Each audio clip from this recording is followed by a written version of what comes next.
बगन की डेवलपिंग सूरत हाल के हवाले से आपको अपडेटेड रखेंगे। फिलहाल बताएं कि कराची हब रिवर रोड पर बदतरीन ट्रैफिक जैम है। 10 किलोमीटर तक गाड़ियों की कतारें लगी हुई हैं।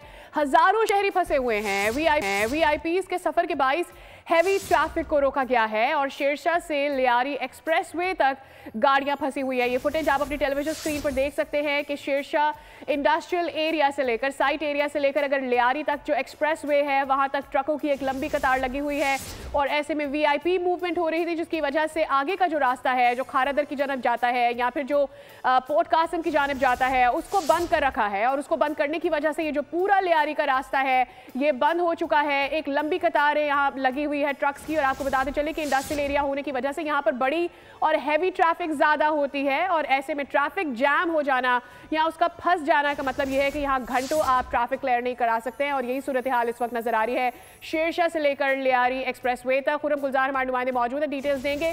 कौन सी वीआईपी मूवमेंट थी जिसकी वजह से ये रास्ता बंद कर दिया?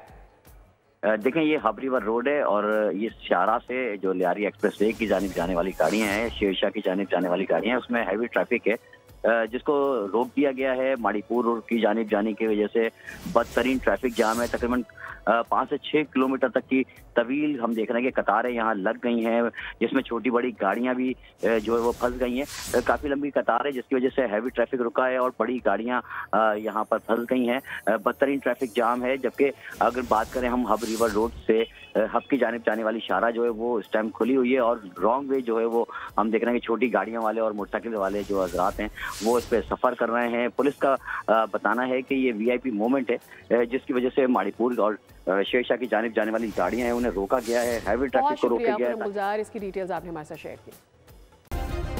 सब्सक्राइब करें और बेल दबाएं ताकि कोई खबर रह न जाए।